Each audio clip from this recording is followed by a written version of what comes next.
Number 3, I want to encourage you in your Sabbath challenge that I'm going to give to you in just a minute to consider what Sabbath will do to remove the pressure to produce. Let me say that one more time. In this Sabbath challenge that I'm going to give to you in just a minute, I want you to think about how Sabbath rest, holy rest, can remove the pressure to produce. How many of you just feel like such a strong pressure to produce all the time? If you're a pastor, you're like writing a sermon every week. Like that's just produce, right? Really, there's like pretty much every, high, upper middle class profession is going to be nothing but like pressure to produce. Even if you're have more of an entrepreneurial spirit, there's still this pressure like, man, I gotta produce a blog post, whatever it is, right? And even in our rest, there's a pressure to produce. I was like, I can't just be. I had such a hard time when I was on this retreat, you guys, like, I can't just be. Like, I have to produce. I needed to produce like this fun thing, or I had to write, right? And there is something valuable in that, and I'm not suggesting that Sabbath means you don't do anything and you just lie there. That's not what I'm saying. But there's a relief, right? We've those pressure crock pots, right? That have the pressure cookers. We're just releasing the pressure a little bit so that there's not that pressure to produce. You can produce, but there's not a pressure on it. Okay? That means it's sacred time with God.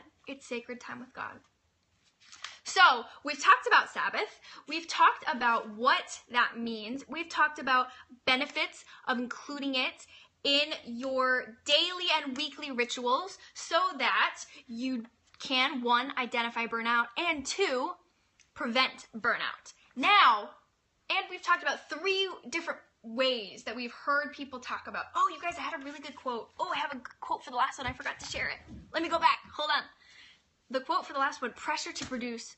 Man, we need relief from that pressure to produce. We need it. So, here's my quote. This is from, again, Abraham Heschel's book. It's in my pastoral library. I have a pastoral library on my website of all the books that have formed and shaped me and my ministry, and books that I've found valuable. Anyone can read this. It's a short read, it's a quick read, it's totally accessible, anyone can read this. And it's in my pastoral library. On my website, you'll see a link. Super easy. Okay. To the biblical narrative, however, labor is the means toward an end. And the Sabbath, as a day of rest, as a day of abstaining from toil, is not for the purpose of recovering one's lost strength and becoming fit for the forthcoming labor. The Sabbath, instead, is a day for the sake of life. Isn't that crazy? Isn't that crazy that Sabbath is actually not for the sake of being ready for the next week? That's a hard transition. We always think about Sunday night. We always think about the weekend as like catching up, getting ready for the week ahead, and that's great. But really, I want to challenge you and encourage you to look at the Sabbath actually as kind of an end to the week, right? An end to the week. Partly that's why Saturday Sabbath is helpful, because then Sunday is kind of your preparation for the week ahead. Okay, practical. Getting super practical here. Here we go. You guys ready? Super practical. Now what? Now what do we do? We've talked about Sabbath. We've talked about how to include it. We've talked about how including Sabbath will make you feel and prevent burnout. What do we do? What does it look like? Actual steps. Here we go. Are you ready?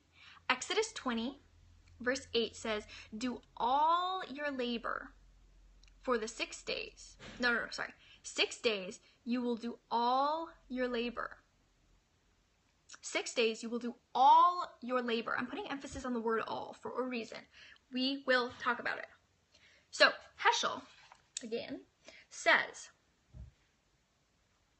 what the verse means to convey is rest on the Sabbath as if all your work were done. I know all your work's not going to be done come Sunday, come Saturday, but I'm going to encourage you to rest like it is.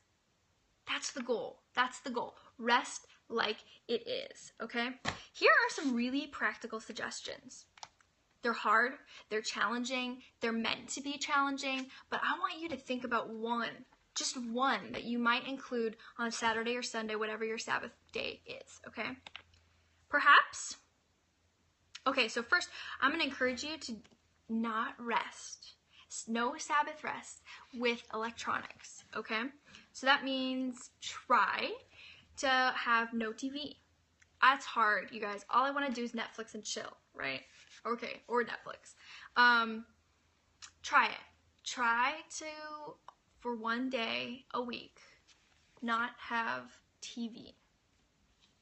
Number two, I'm going to encourage you, again, along the lines of no electronics, no computer. I know it's hard. No computer, which also means try not to use your phone. Not to use your phone. Again, the idea is that we're sanctifying the time, right? We've worked for 6 days, we've worked hard, we've been attached to our phones and our computers and our TVs and stayed current, and now God has given you the gift of rest. So try, people, try. Share a meal with close people in your life. Maybe that's your family, maybe that's extended relatives, maybe that's neighbors or roommates. Whoever those close people in your life are, I'm going to encourage you to share a meal with them. I'm going to also say no shopping. This is really hard, you guys. This is really hard. I found on this spiritual retreat, a silent retreat, that the hardest thing was to not be able to look at Amazon and be like, oh, I need this, right? It's so hard. So, no shopping. It's challenging. I'm going to also encourage you to do one thing that's life-giving. One thing that's life-giving. That could be, here's just some ideas based on my own experience, based on my relationship with my husband and some of the things that we like to do on Sabbath. And there are endless possibilities. Endless, okay? Hiking, painting, writing, reading like a fun book. I read The Giver last weekend on that spiritual retreat.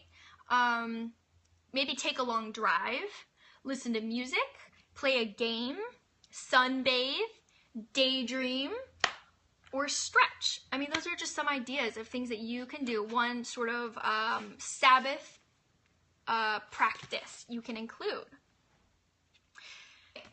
Here's the last section. Throughout the week, I want you to think of something fun that you can do on the Sabbath. Like I said, I showed you, I decorated, so I kind of planned for this, right? I decorated my journal, and that was sort of a meaningful, my spiritual formation journal. It was a meaningful and life-giving thing that I got to do with God, and that, didn't require any sort of electronics, and just kind of, there was no time limit, I just did it, and I had fun.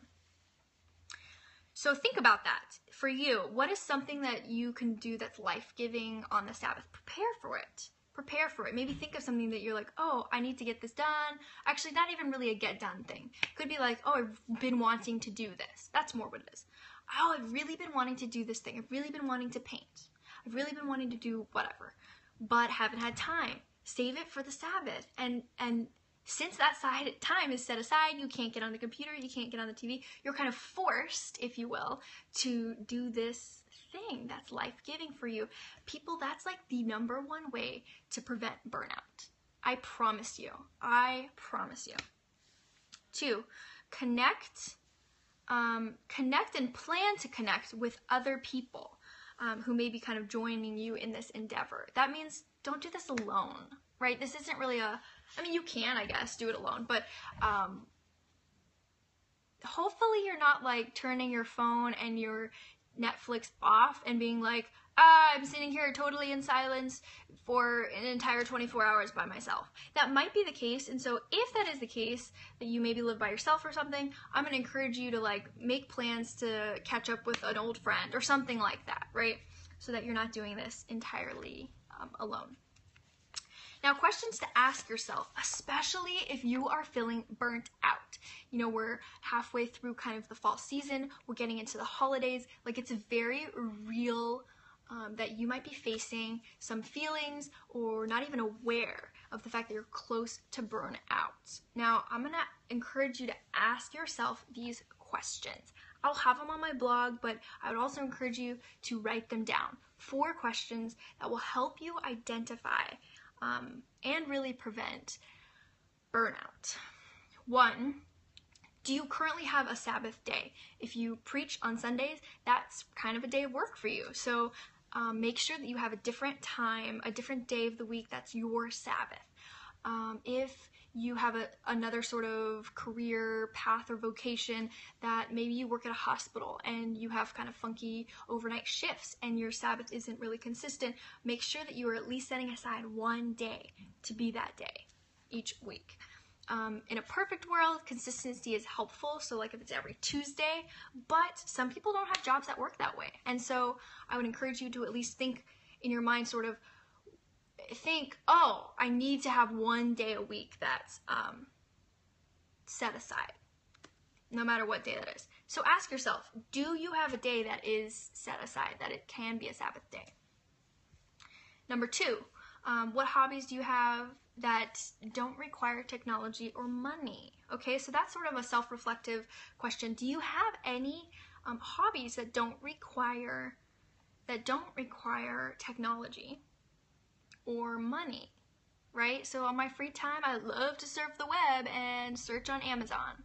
That's kind of a hobby, but it requires technology and money. So I really want to encourage you to think of some hobbies. Maybe you'll have to kind of dig into your own childhood and think like, man, what did I used to like to do, right? Because we're so kind of steeped in electronics and phone and all of that. And some of our hobbies might even be electronic. Maybe you really like to play video games and that's like restful for you. That's electronic. Netflix, that's mine. Like, that's really restful. Wait, that's electronic. So I want to encourage you to think about that.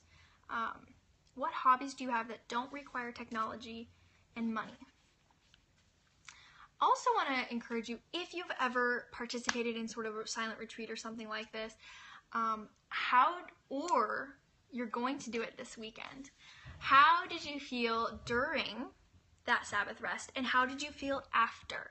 Here, what brings you more energy? Doing a solitary activity or doing a group activity? Now, you might fall sort of in the middle, or maybe you have days or moments where you need a solitary activity versus a group activity, but in general,